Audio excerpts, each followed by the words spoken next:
The night shift is quiet. Too quiet.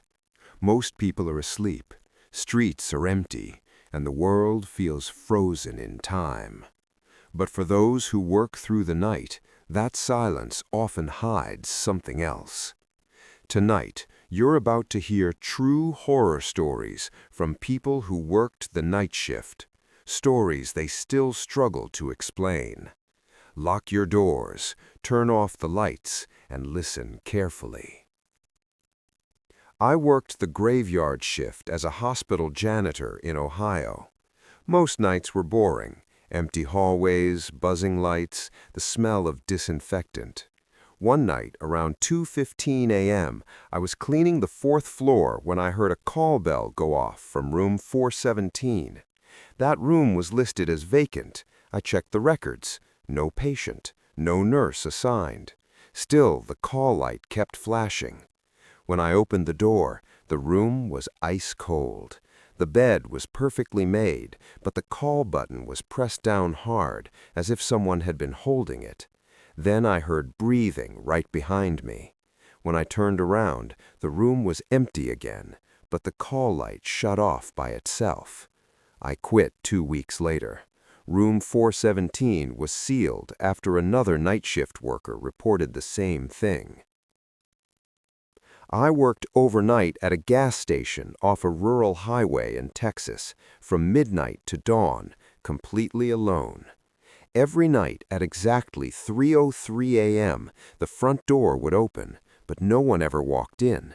The motion sensor chimed, footsteps crossed the floor. The bathroom door would open, then shut. One night I checked the security footage. The door opened on camera, but there was no one there. No body, no shadow, no reflection. When I asked my manager about it, he went pale and said, "Did it happen at 3:03? Apparently, the previous night clerk had died in the bathroom years ago at 3:03 a.m. I was a night security guard at an abandoned manufacturing plant in Michigan. My only connection to the outside world was my radio. One night, around 1:40 a.m., my radio crackled to life. A voice said my name. No one else was on duty. I asked for a repeat. The voice came back, clearer this time, and said, "Don't go into Building C." I ignored it. 10 minutes later, Building C's upper floor collapsed. Investigators later said it should have happened hours earlier. No explanation was ever given for the radio transmission. No signal, no source. But whoever or whatever warned me saved my life. I worked nights at a 24-hour diner in New Jersey.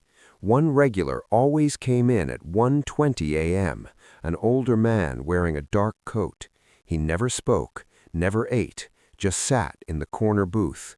One night, I finally checked the guest log from years back.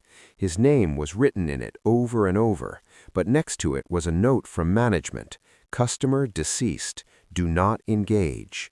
That same night, the booth was empty for the first time.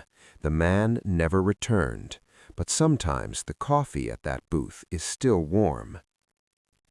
The night shift isn't just quiet, it's thin, like the line between what's real and what isn't. If you work nights, you're never truly alone. Subscribe to Fearbound for more true horror stories that emerge when the world goes dark.